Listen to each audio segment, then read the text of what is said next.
In this video, we will be learning about the physics behind how a multi-rotor flies.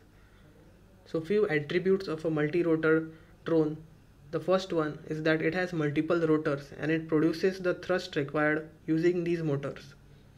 Thrust is the pushing force it produces by pushing air down.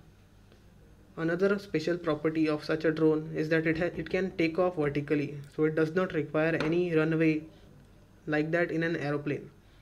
And it can fly in any direction at any point of time. So for example, if it is in mid-flight, it can immediately stop right there and it can just park itself. It can also immediately take a right or a left, but an aeroplane cannot do that. To take a left or a right turn, an aeroplane has to curve itself completely, so it cannot actually immediately turn like a multi-rotor. And an aeroplane also cannot park itself in mid-air. Now there are two laws behind how the thrust is produced. First is the Bernoulli's principle, that is any fluid, in this case air, moves from a low pressure area to a high pressure area. So these propellers, when they are spinning, they move air around it to create a pressure difference.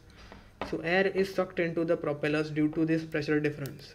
The next law that comes into action is the Newton's third law, that is every action has an equal and opposite reaction.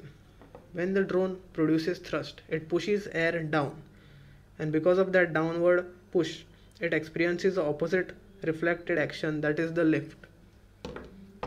As a result of both these laws, the drone can take flight. Now let us look at how the drone moves.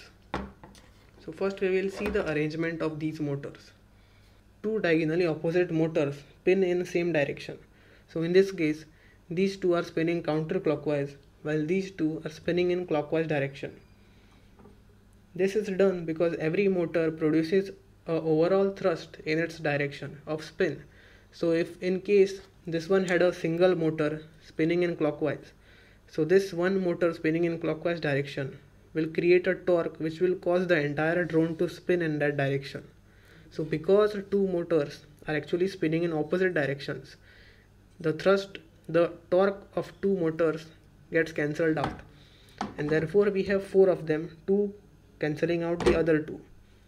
This is why a helicopter having a single rotor has a tail rotor counteracting the torque produced by the bigger motor. Now to fly forward, the multi-rotor drone has to increase the speed of the back motors. So this causes a tilt and the thrust starts pushing at an angle, and therefore the drone starts moving forward.